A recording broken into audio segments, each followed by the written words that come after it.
Oh, thank you so much. And oh, perfect. Okay, so we'll give it a few more minutes. And I want to say it's great to see everybody, but I can't see any of you. Where are all the cameras? What's going on? So yeah, feel free to throw your cameras on. We'd love to see your guys' faces and just interact a little bit before we get started here. We'll get started in just about 3 minutes. Just let the stragglers come on. Oh, thank you, Anne. Yeah, and we see you. Hey, Dion, and Dion, see you, man. who are the brave ones? Who are the brave ones willing to turn their cameras on? Oh, there we go. There we go. Nice. Oh, I got some people. Hey, Alyssa. So far, it looks like we have 50 participants. And yeah, perfect. Yeah, hey guys. Nice. We can see it. Sarah Daniels. Nice to meet you. Thanks for coming. Alrighty. So I'm just going to go ahead and share my screen. And while we just quickly practice that. That's good. Hey, Stan. Thanks for joining us. Perfect. Okay, yes. So everything looks good on my end. Okay.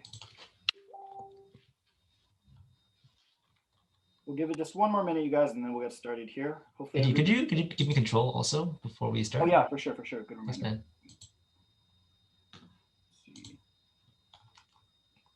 I was really curious to see where everyone's Skyping, zooming in from. Which city are you guys in right now? I thought we're hosting with the SFU, so a lot of you guys are from Vancouver, but just curious if there's anyone else. Seattle. Dion's in Seattle, right on. Phoenix, Arizona. How did you even find us? That's awesome. Bay Area. Cool. Our social media. Calgary, Montreal, LA. What is even happening? That's awesome. New York City. Holy smokes. Waterloo, sweet. So great to see people from all over, not just SFU students. Really, the purpose of this is, the purpose of really Jacob and I doing what we do. We want to just share our story and help people understand what they should be doing with their money, right? And so it's great to see people from really all over the world, it seems, to join us here today. And Jacob, I actually can't seem to give you control. Oh, okay. Yeah, so I'll just click for you. Cool, man. You've got a good handle on it, so we'll be okay. Okay, looks like it's just about time here at 7:04. We'll just get started here. So thank you all so much for joining in today. We're very excited to be able to have this conversation with you guys. And so, big shout out to SFU Merge for setting this up. Jacob and I wish that we had something like this while we were going through our undergrad journey. But fortunately, there was never anything like that. So big shout out to SFU Merge for connecting us and inviting us to speak for you guys and just helping you see the different options that you have when it comes to the decisions that you can make with your money. And so again, like I just said a little bit earlier, Jacob and I, our goal is really for you guys to see what are the different decisions you could be making and how could you possibly have these considerations of the different things that people often aren't considerate of when it comes to financial planning. I think when I have a lot of catch-up calls with my friends these days, a big conversation topic seems to be investing, for example. Well, what should we be doing before investing? Have you guys thought about these things? And if you haven't, then I think you guys are going to see a ton of value in our conversation today. So this is really exciting for Jacob and I, and we worked quite hard on this. So we're really excited to be able to present this today. With that being said, a few pieces of Zoom etiquette on our end as well. So please keep your videos on. We'd love to see your lovely faces and it makes it more interactive. And along with that, please stay muted unless you do have a question, simply because it looks like 53 of us here in the room today and just keeps increasing. I see the names popping up as people are running into the chat room here or into the Zoom room. So please stay muted unless if you do have a question. But feel free to ask questions. Use us as a resource. It's not every day that you get to have licensed professionals presenting to you guys as university students, but we really see the value of teaching people while they're young so that they can avoid the headaches before they run into them down the road. And so please use us as a resource. We really believe that what you put into this workshop, that's really what you'll get out of it, right? But without further ado, let's go. Let's get that bread. Good evening, good morning, wherever you're from. You're gonna notice that throughout this presentation, it's not like your typical university lecture. And so I don't know about you guys, but memes are my life. And I think a number of you guys can probably internally resonate with that and completely feel that. And so I'm sure a lot of people are thinking mood or whatever cool young people say these days. But it's gonna be a good time. So let's get on with it. Cool. So over the next 4 weeks, so some of you may not have known this, but this is actually a 4-week workshop where we'll be taking you over the next 4 Tuesdays, the wealth building process of how to efficiently build your wealth. So part one, I don't want to talk about too many spoilers just yet, but the first week will be part one. The second week will be part two of this process. And the third week here will be about investing, the thing that everybody wants to talk about. But with investing, I think we're going to blow your minds. We're pretty confident that this presentation is going to be a unique one. And so be sure to stick around till then. And of course, open discussion, just like last year. For those of you who were here last year, we always have this one opportunity for you guys. Last year ended up being like 2.5 hours long because you guys had so many wonderful questions. Bring your questions. And again, use this as a resource. I strongly encourage this. As for today, what are we going to be reviewing? Essentially, we're going to be reviewing the tested process for building wealth, right? So there's 9 steps to financial planning that industry leaders all across Canada have agreed that this is the efficient way for Canadians to build wealth. And so for those of you who are all around the world, there are a number of things that are specifically meant for Canadians. However, a lot of these principles do apply to anyone, regardless of where they're from. Steps 1 and 2 really have to do with building a foundation. And this will make more sense when we get into it. Then we're going to talk about debt a little bit, go into an emergency fund, and then investing. So before we actually go ahead and start our conversation and tell you guys about who we are, we want to know what brings you here, right? So there's actually a poll that we had prepared. Hopefully we can have it working properly. Can you guys see the poll? Can someone just write in the chat box to see if the poll's working? Yeah, man, it's working. Oh, perfect. Technology. So what brings you here? What is it? Do you want to learn how to invest, how to budget? You don't know anything about personal finance. Maybe the memes you've heard, the rumors, are they true? Is there a finance and meme collab? And you can see, maybe you're here for the Lambos. That's not an option, but maybe your friend told you to come. Alrighty, so in the lead, it looks like you want to learn to invest, and that's no surprise. It seems to be a popular subject that people want to talk about. But we'll definitely get there. But we'll talk about the fundamentals first. Before you learn how to 360 windmill dunk, you got to learn how to lay up a basketball. The fundamentals are very crucial. So it looks like we'll give it another 10 seconds here until it's a minute. And learning to invest is the biggest thing. And budgeting is actually another big thing. And this is very exciting for me to see, simply because budgeting is almost another fundamental building piece of how to become an expert with your finances. It's so exciting to see that people want to improve their finances even and just invest in themselves and take some time on this Tuesday evening to better themselves. That's really exciting for me to see. You want to learn more about insurance. There's actually a number of people who want to learn more about insurance. Yeah, that's unusual, eh? That's cool. Very interesting to me. If I was that age, still in school, I'd be like, insurance, that's a boring word. I don't want to know about that, but I guess clearly people have different levels of responsibility these days. So that's great to see as well. And estate planning too. That's awesome. Amazing. That is a very unusual. That's awesome. Cool. Okay, I'll end the polling there. And so you guys can obviously see that the winners are learning to invest. And of course, we will be touching on that topic eventually today. I just closed it. Why did it pop back up? Okay, we're good. Cool. So let's keep moving on here. Alrighty, so who are we? So my name is Jonathan, and to tell you guys how I got into this industry myself, it actually had to do with looking at where did my own family struggle, right? And so for me personally growing up, I actually moved every 6 months to 2 years. And so I remember thinking that, moving isn't the worst thing in the world, but I sat down in an SFU psych class in my first year, and I remember this. The professor surveyed thousands of Canadians and on what were the most stressful things that they had gone through throughout their life. And I remember the top 3 answers were, number 1 was death of a loved one, number 2 was actually a wedding day, and number 3 was moving homes.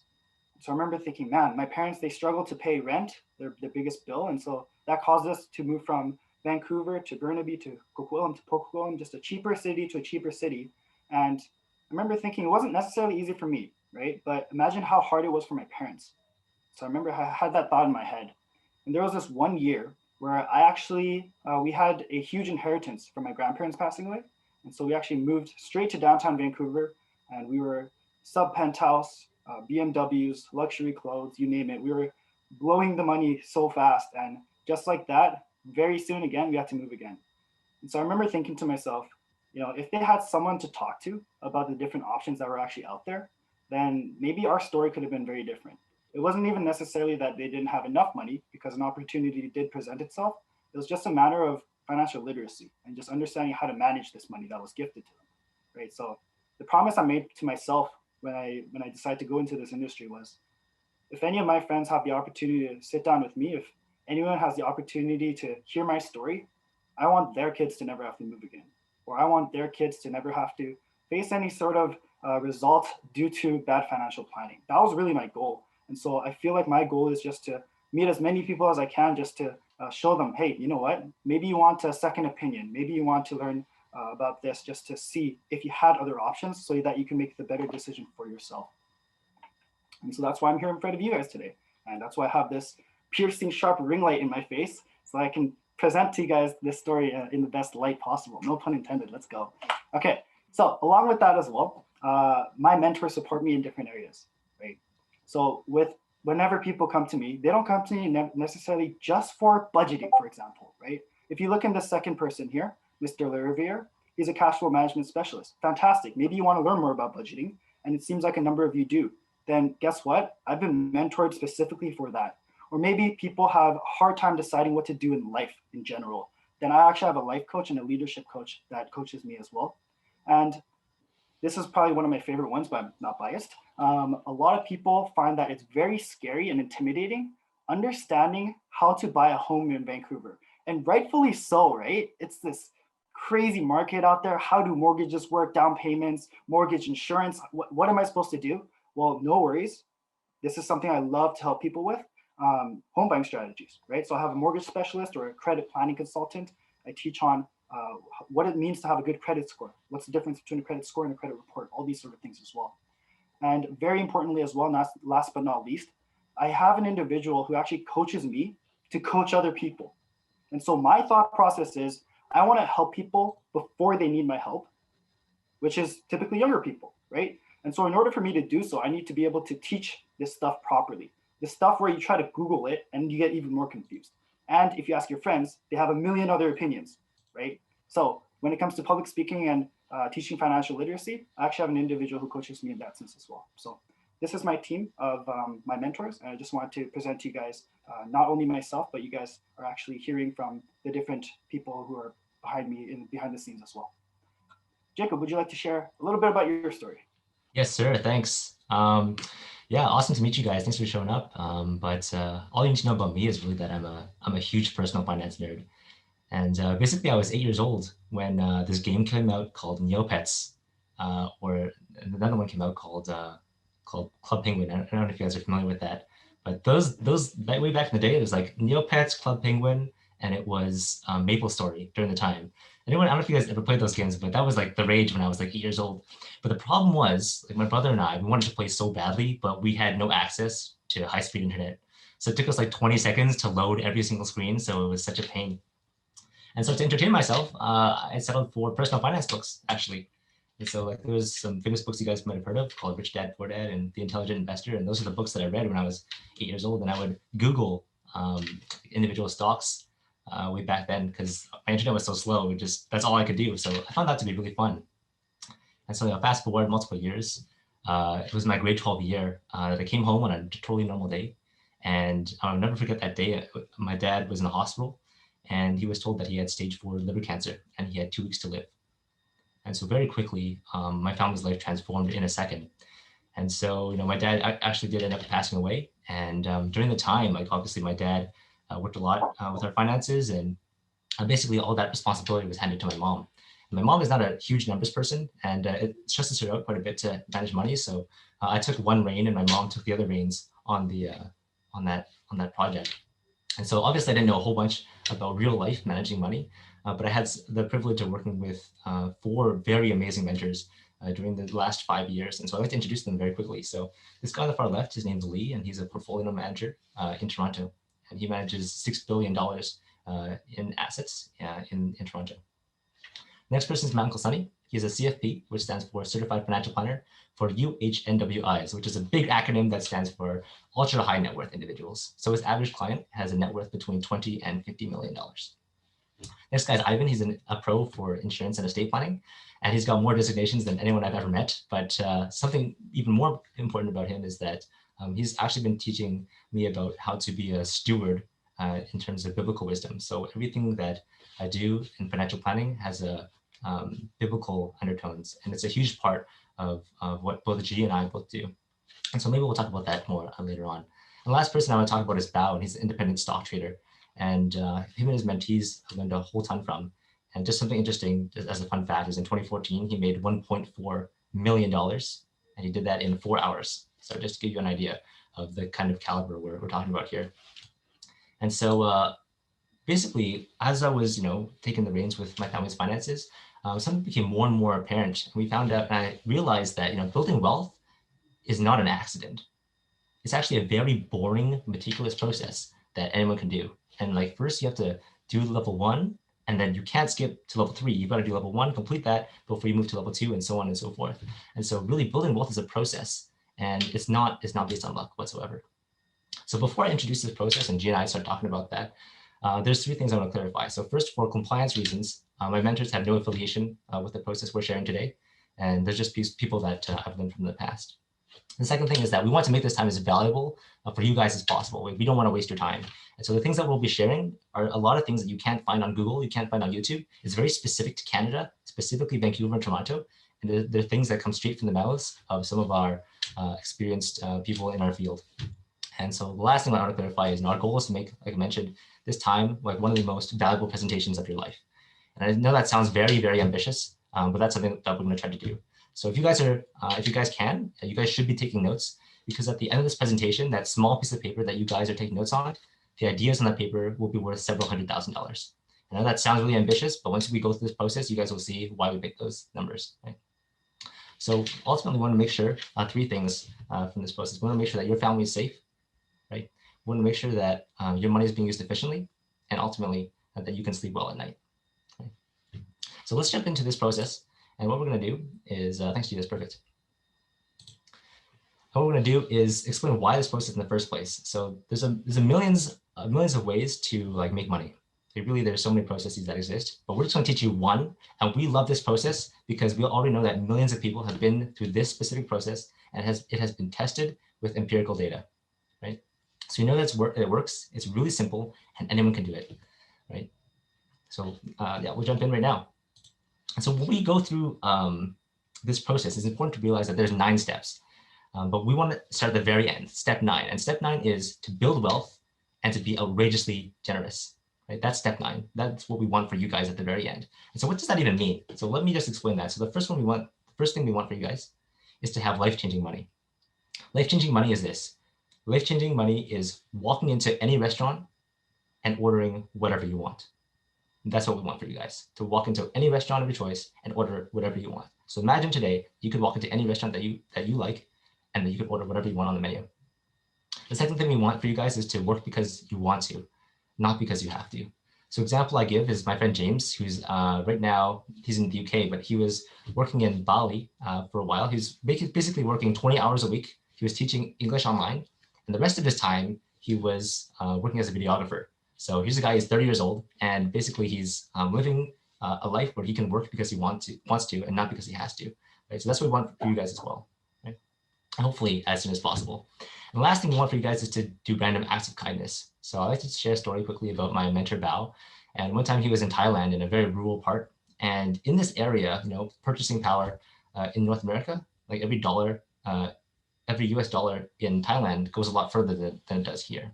So at the time, there was this woman who was just sweeping the streets, sweeping her stairs in front of her stall or her restaurant. And Bao noticed that this woman was, obviously she owned this restaurant, was very diligent. And Bao was like, wow, I want to support this woman. I want to bless this woman. So he reached into his pocket and he pulled out just a fistful of bills that he had. And so he gave it to this lady. And this woman was so like amazed that first of all, she got a tip that she's never gotten before for sweeping the stairs. And secondly, like that money probably made her entire week's salary. And for Bao, like this is a guy who makes millions of dollars a year, right? He was like, this is like nothing for me, like a couple dollars, right? So he reached into his wallet, and he was traveling, so he had a lot of bills. So he reached out into his wallet and he pulled out all his bills and he gave it to this lady. It probably made her entire year in that one day. And so that's the kind of experience that we want for you guys, because giving is fun, and being outrageously generous is a whole ton of fun. There's one more story here, and it's a little bit personal, and yeah, I'll share it. I think it's an important one. And so basically 25 years ago, there was a man who was in a really tough financial situation. And so my dad gave him $5,000. And my dad was very specific. And he said, like, this is not a loan. This is not a loan. This is a gift for you, right? And so as I alluded to earlier, my dad passed away 5 years ago. And my dad had lent this money 25 years ago, right? Or given this money 25 years ago. And so what happened was on the day of the funeral, this gentleman flew internationally, right? And landed in Vancouver on the day of the funeral. And he showed up just to stand there. And so he told me this story about what my dad did so many years ago. And he said, I've been grateful for that moment all these years, right? I said, one day you'll be at a funeral too. And if you already haven't noticed, people don't care so much about what you achieve during your life. They care about what you were like while you were achieving, right? People don't care what you achieve. They care about what you were like while you were achieving. You have the ability to impact people in ways that you guys can't imagine, right? And that impact will span generations. So that's what we want for you guys in summary, 3 things. We want you guys to walk into any restaurant that you want to and order whatever you want. We want you guys to work because you want to, not because you have to. And we want you guys to be outrageously generous. So there's the level 9. Let's start at level 1 on the next slide. And this is where you guys have to start taking notes, but trust me, it'll be really useful. So step 1. So when people think about personal finance, okay, this is what gets me and G a lot, because when people think of personal finance, the first thing they think of is always investing, right? Always investing, always buying a house, right? And so what that's like is like, people are like, okay, here's my house, great. Here's my investments, great. Here's my real estate, and and they keep stacking all their investments on all their real estate and all these different assets, and it's like a tower that gets higher and higher and higher and higher. And the problem when a tower gets really, really, really tall, the concern that we have is that tower starts tipping over. And eventually that tower is going to come crashing down, right? So here's steps 3 and 4. We can see that everyone starts with building these very, very, very tall towers. And so what we want to do is make sure that we have this very firm foundation first, right? So that's 2 parts. That's insurance and that's an emergency fund, right? And the question is, why do we want to put these 2 parts first, insurance as emergency fund, right? We can plan from A to B, right? With your retirement, we can plan from A to B for buying a house. But what happens is if any of these 3 events occur, and just one more slide here, G. Sure. Perfect, yeah. So if any of these events occur, that's injury, illness, or death, if any of those things occur, your plan means absolutely nothing, right? You could be the best investor in the world. You could have the greatest returns in the world. You could have a very high income. You could be a very disciplined saver. But if any of these 3 things happen to you, your plan becomes totally irrelevant. So I'll use my example as my dad again. So in my family, my mom doesn't work. And so my dad generates all the income at the time. And so when my dad became sick, suddenly our income dropped to $0 a month, $0 a year, $0 for life. That was our income, right? So you can imagine that we didn't have a mortgage, but you can imagine that if someone had a mortgage, how very quickly we would lose our house, right? So a lot of people are skipping steps. They want to go straight to investing. They want to go straight to a house. As a young person in university, obviously you don't have responsibilities. You live at home. But you can imagine how fast and how big of an issue, how big of a problem you would be in if you were to lose your income, right? And so, yeah, hopefully that makes sense. Like that's why insurance and that emergency fund, but specifically insurance, is level 1 in the process. And until you get insurance in place, you can't move on to level 2, which is emergency fund. And you can't move to level 3, which is investing. Next slide, G. Thanks. So basically what we're going to do is there's 9 steps in this process, as I mentioned, right? But what happens is, a lot of people in Vancouver and Toronto come from, I guess, some of us come from wealthy families. And so I want to also illustrate the process that there's actually 26 steps if your goal is to become high net worth. So in the same way that there's a proven process to becoming financially independent, there's also a proven process to becoming a high net worth individual. That won't be discussed in this series, but I just wanted to let you guys know that it's a proven process, right? So now G's going to talk a little bit about the importance of insurance. Go ahead, G. Yeah, absolutely. Okay, so I absolutely love this slide, and my clients very often like this as well. So check this out, you guys. Imagine there's 2 types of jobs, job A versus job B, and everything's exactly the same, except the way that you get paid. The pay structure is different. So watch this. Imagine for job A, you get $100,000 salary pre-tax. So you get taxed and you get $7,500. However, if you're unable to work because you get sick or hurt, you get nothing, right? That's job A. Versus job B, you have the option to earn a little bit less at $75,500, but if you're unable to work, then you get $66,000 either until you retire or you get better, right? So I always ask my clients, which job would you want? And it's obvious, right? You would obviously want job B simply because you absolutely have no idea what's going to happen. And if something did happen, then what's your plan, right? And if you actually were thinking job A, then I like to ask, hey, what is your plan then? Or what does life look like at that point? And let me paint it out for you. You really have two options. Number one is you either borrow and use your credit card to pay all the different expenses that you have. It's not probably the best option. Number two is you become dependent. And very likely you're going to become dependent on your parents, right? But doesn't it make sense where your parents took care of you for the past 20, 25 years? Wouldn't it make sense for you to prepare yourself so that you could be in a position so that you could take care of your parents for the next 5, 10, 15, really for the rest of your life, because they took care of you for all those years?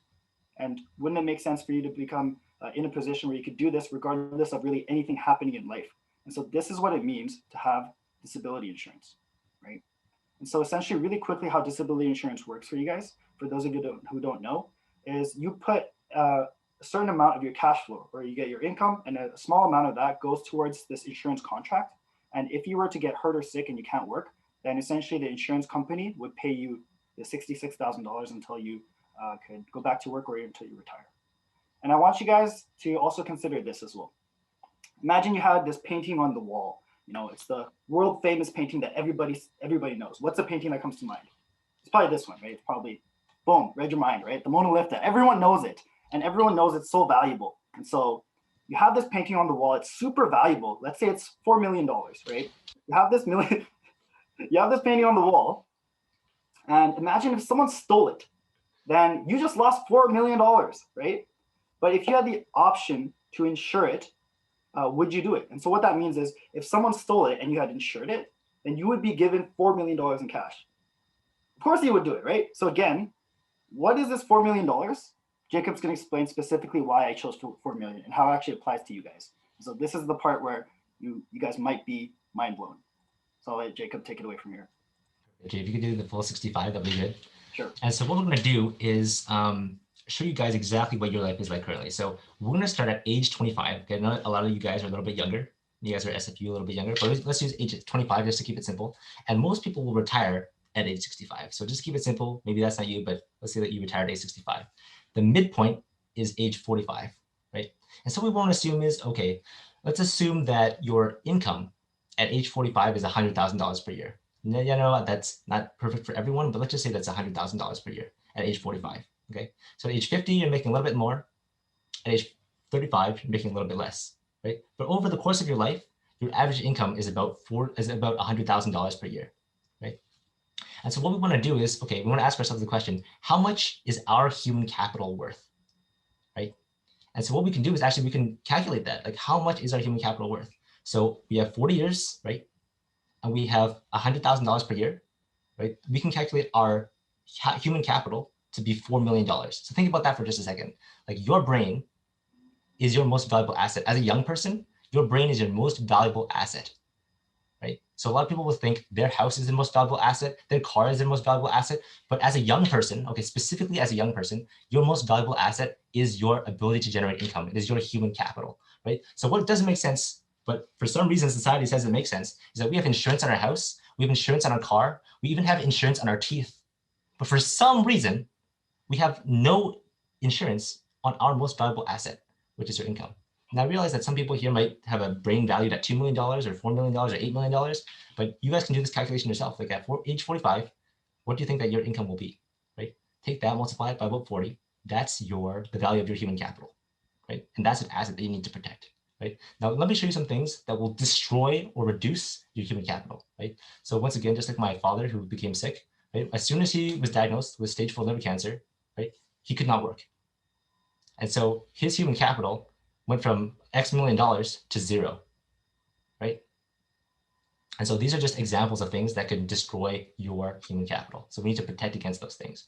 Now, this next part is extremely important, and very few people in the industry will really articulate this. So you need to write this down. So there's some red flags that we always look for in someone's insurance coverage.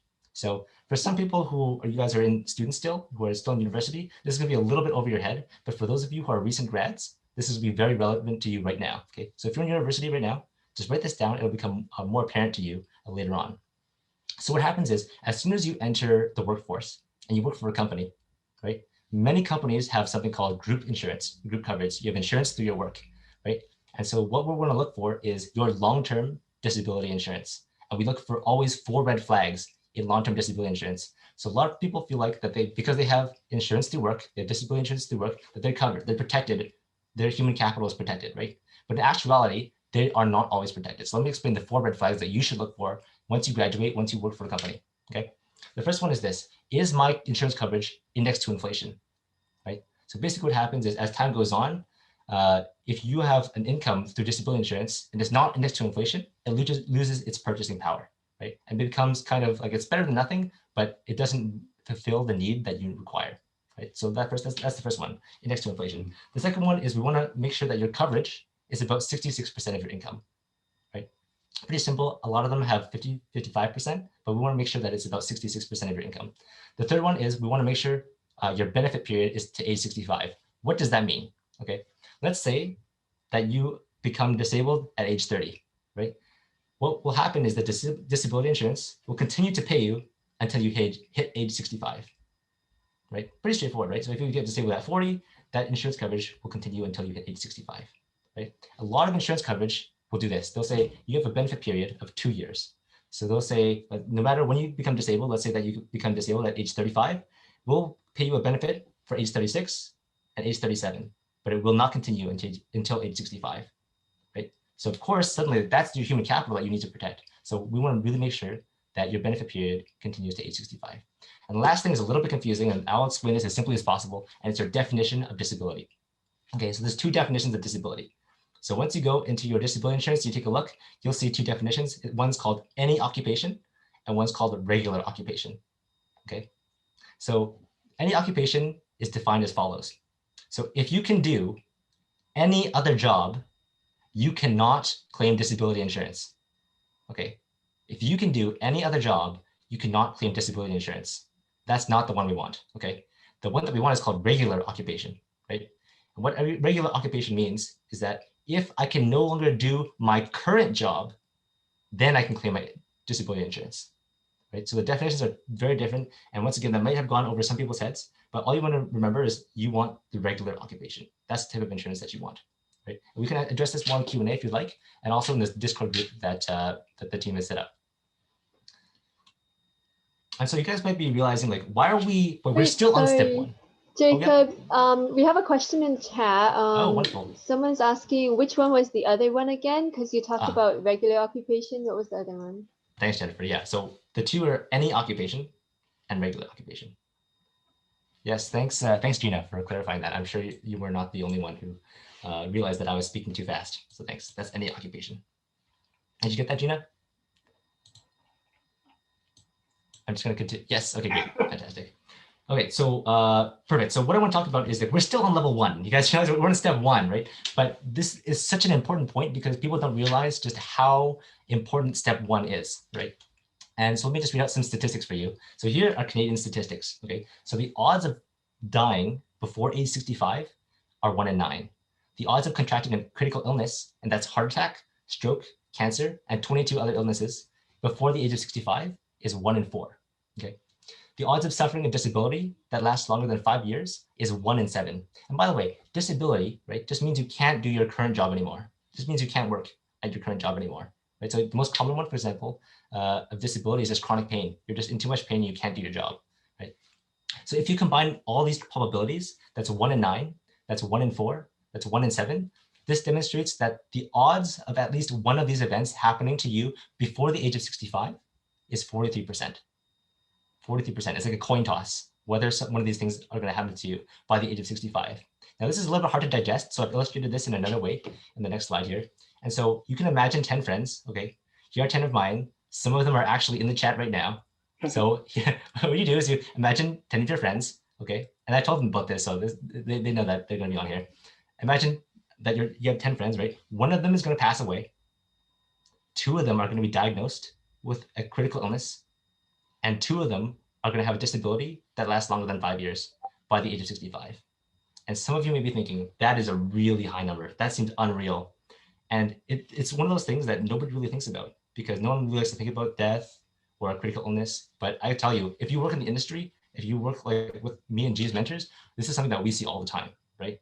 Just 3 people that I know, like just in December, 3 people that I know that had these events. So this is a very, very common thing. But as a young person, this is something that we don't think about, right? So this is why insurance is level 1. You don't even move on to level 2 until you hit level 1. I know investing is super cool, but you don't even move on to level 2 until you hit level 1. Because if something happens to you, your plan means absolutely nothing.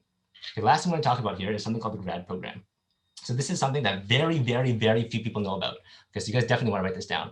So after graduation, okay, the following professions that are listed here have 1 year to lock in a permanent discount for life on their insurance. Okay, so people that I work with very often are engineers. So you guys have 25% off for life. People who are doctors, you guys can actually get it while you're still in school. And so my brother, for example, he's still in school. You guys get 30% off for life. Accounting, you guys think I get 25%. And like, if you're a registered nurse, you get like 15%. So if you have friends who are in these industries, like, hey, let them know, because this is something that very few people know about. Even industry specialists don't know about these things. Yeah. Yeah, do you want to continue? Yeah, absolutely. Alrighty, step 2. The next thing we want to address before Wait, I'm sorry for interrupting again. There's another question. Yeah, of course. Do dietitians fit under this 30% discount thing? No, and I have a feeling it's actually one of my clients asking me that. Because I do work with a number of dietitian students. No, I'm sorry. And so I actually asked just to double check with the specialist, and unfortunately not, but we'll talk more offline. I have a feeling I know who it was. But yeah, unfortunately not. But like Jacob said, actually, I do want to just add on to this. You're actually doing your friends a favor if you guys tell them about this stuff, right? And unfortunately, not a lot of advisors in the industry even do know about this, simply because they don't want to help students, which is unfortunate, but Jacob and I do, right? So if you know anyone, then please, yeah, connect us. The other thing is Jacob keeps referring to me as G. You guys might hear that. It's a long story, but that's me. He's talking about me. So. Yeah, sorry guys, I just realized I called, yeah, my bad. Yeah, all good. Okay, I'll talk about the starter emergency fund. Hey, G, sorry, there's another question in the chat. Yeah, I was about to cut in, but yeah, there is another question that says, was this discount rule placed by the Canadian government? Yes, I'll explain this. So it was not put in by the Canadian government. So each insurance company has their own policies, and it's basically set by them. Great question. Great question. Okay, let's talk about the starter emergency fund.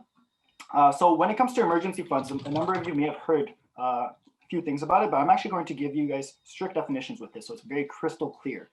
When it comes to the starter emergency fund, you want to think of this as just something to hold you afloat, right? So we want to have 1 month of expenses or $1,000 saved. And so anytime you have something like $1,000, which may be an intimidating number, you want to break this down and have this sort of approach where you can think of it as saving $500 twice, right? So what do you have to do over the next few weeks and few months to save $500? It's not too bad. And then you just simply do that 2 times, and then you have your $1,000 saved, right? That can help you get over the fear part of the first milestone here.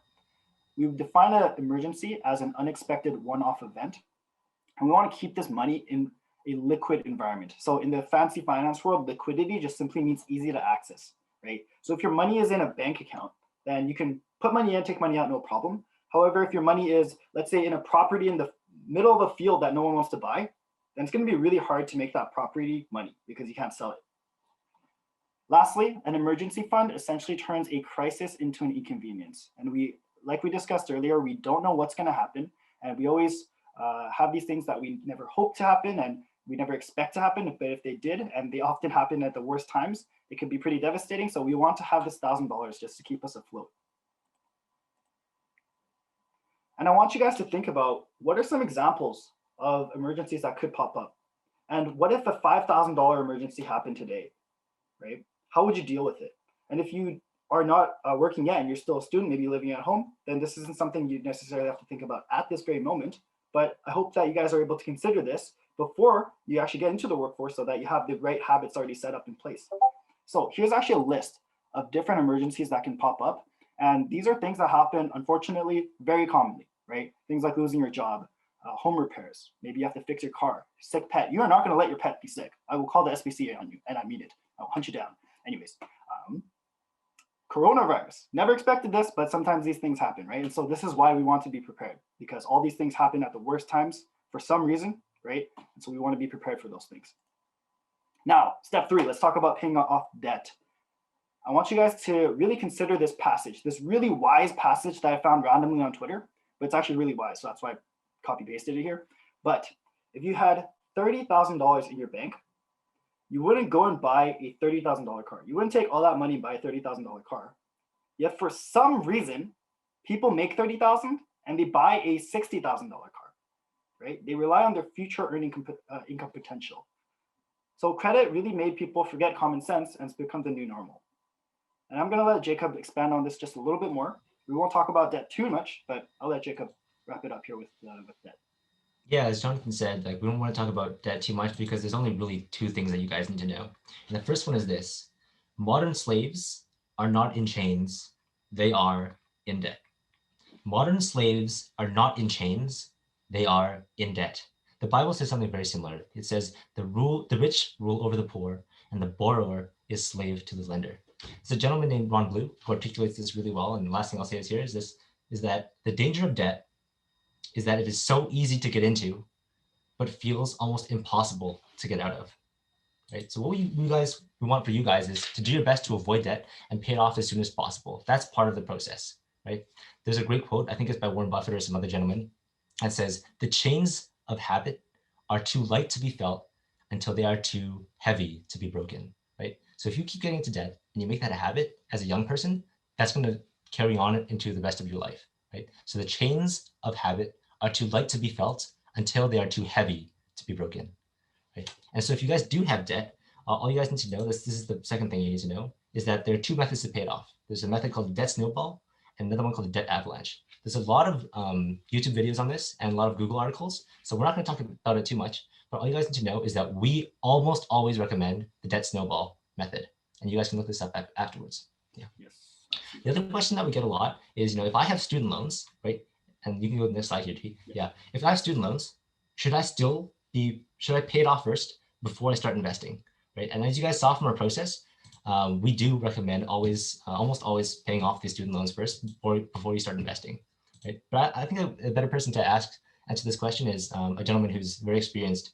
His name is Dave Ramsey, is in the US, and he says this. Basically, Dave Ramsey performed a study on 10,000 millionaires, okay? And his conclusion was to pay off student debts first. Now, I realize this is a very controversial topic, and there's compelling arguments on both sides, right? But we're not going to discuss this right now. Ultimately, what you guys need to know is that, we're not sure if there's a right answer to this question.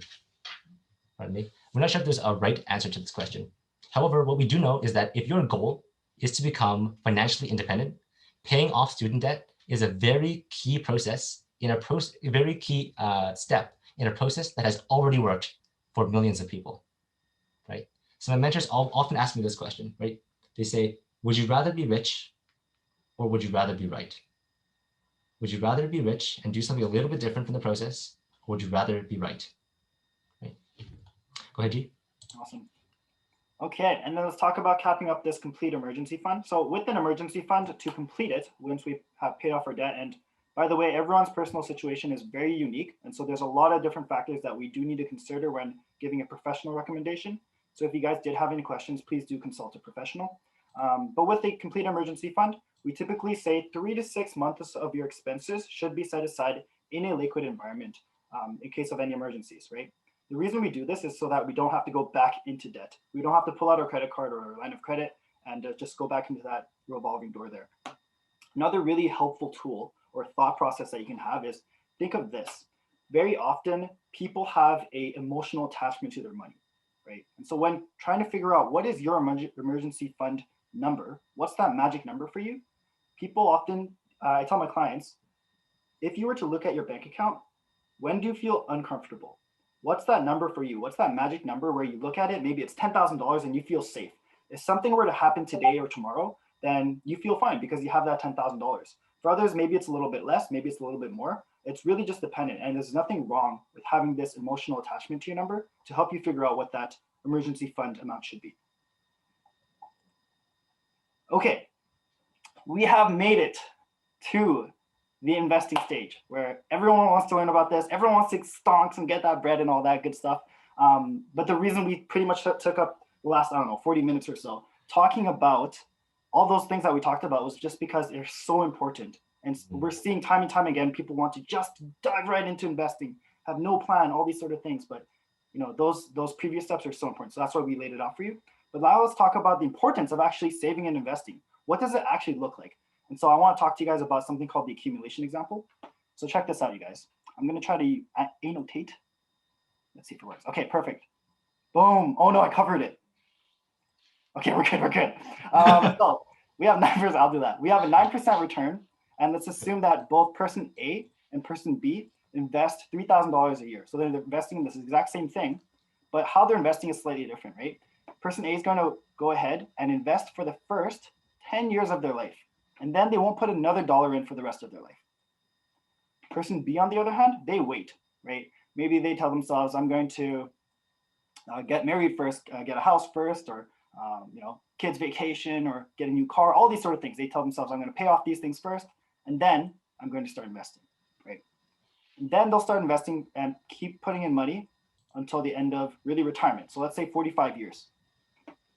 If we see this, and just from a quick glance, who do you guys think would have more money? You guys can spam the chat. By the way, I'm reading the chat while we go through it, and I'm loving the comments. They're actually hilarious. I'm trying my best not to smile throughout the presentation. But yeah, so who do you guys think will have more money, person A or person B? Person B is clearly putting in more money, but person A started earlier, right?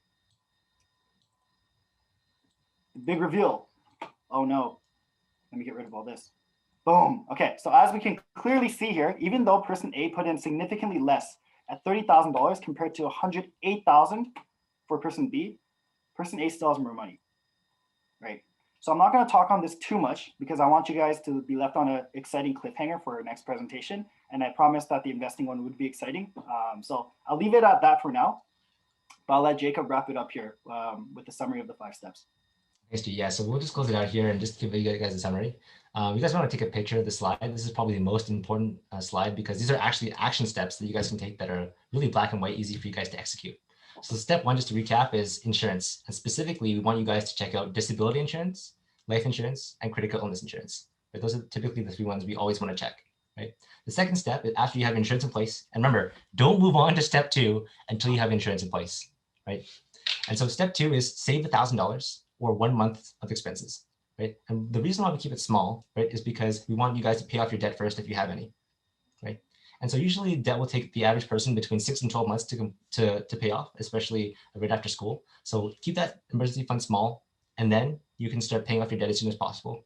And then step 4 is when you guys build your full emergency fund, right? So here we have 3 to 6 months. That's what most people recommend of your emergency fund. But as G mentioned earlier, there's a magic number that helps you sleep at night, right? If your number is a little bit higher than that, right, that's just fine. But we really recommend a minimum of 3 to 6 months in an emergency fund, right?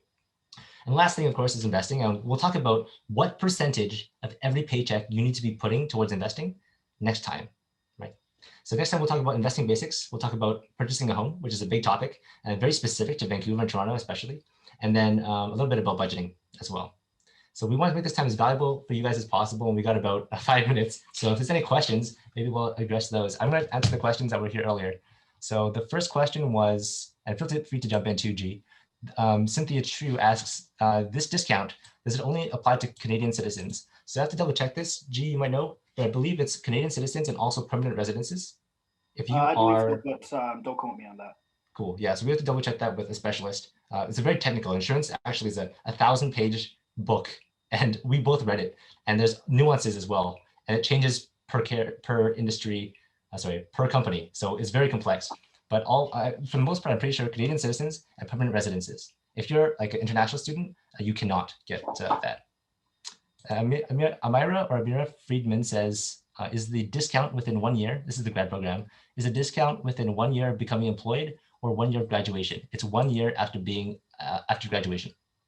Yeah. Just to jump in really quickly, for certain studies, it actually can be done while you're still in school. Yes, correct. That's right. Yeah. Let's see what other questions there may have been. Let's see. Let's see. Oh, my chat's lagging. G, can you see anything? Oh, good. I'm good. I'm just reading some of these as well. I'm probably going to make a Starbucks accumulation. I'm going to feel way more broke.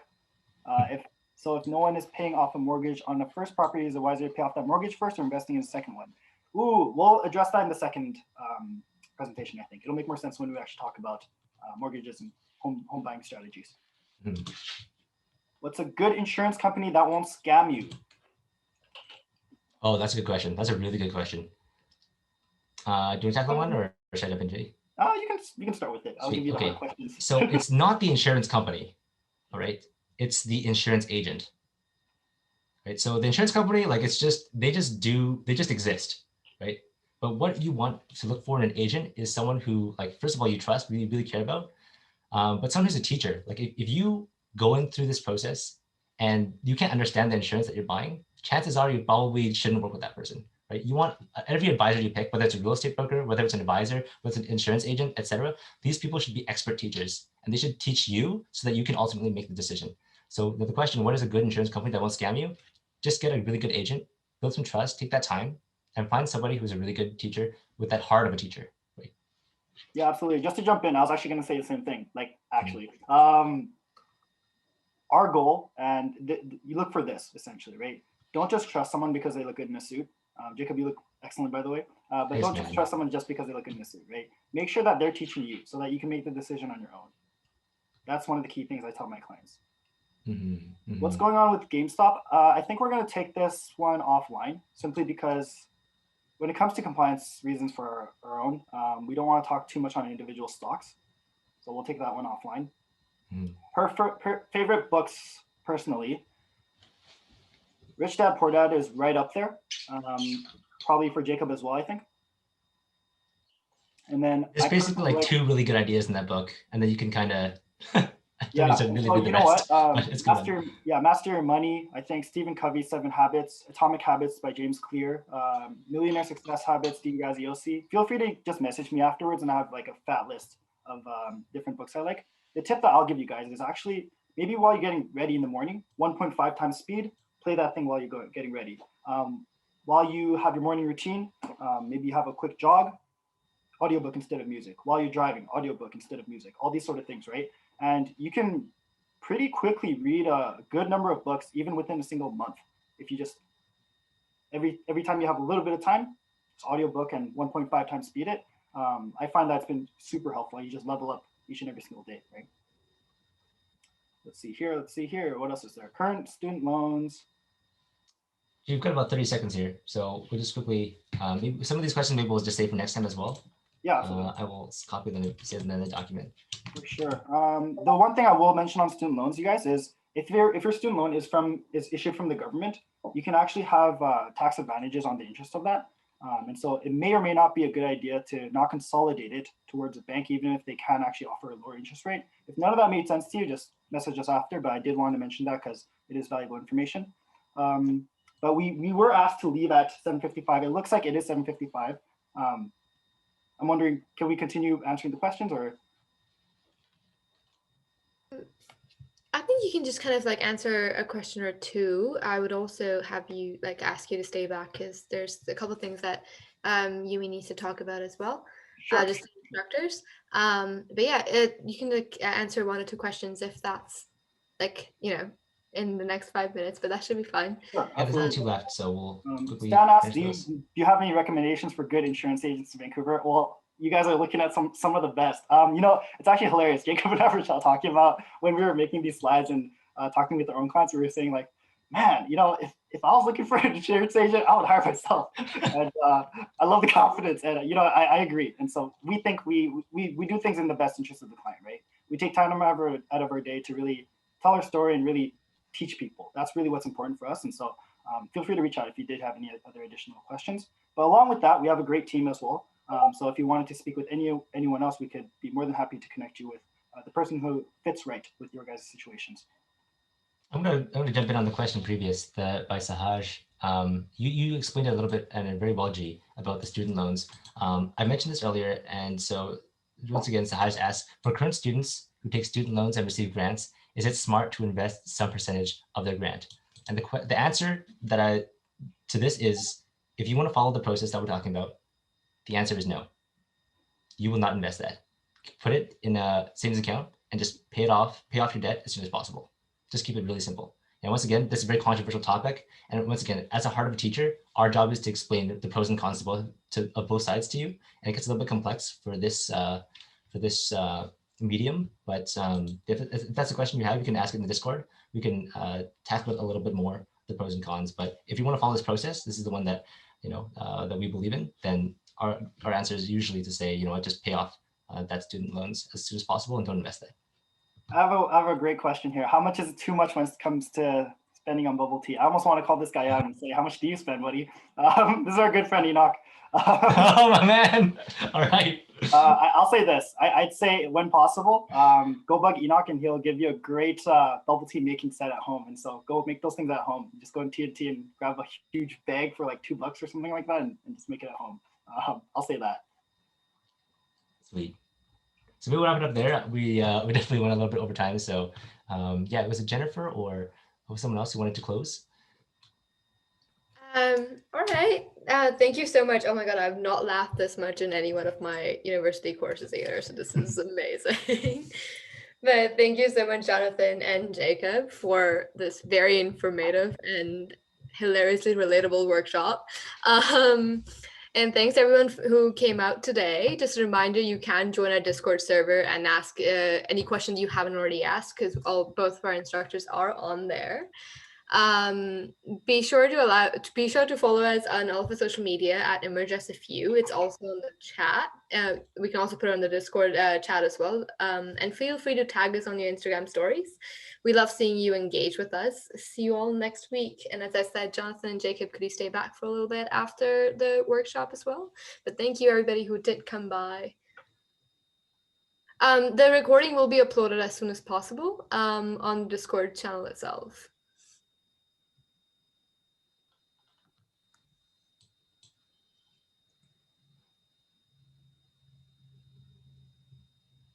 Awesome. I think you can stop the recording now. This is the best part.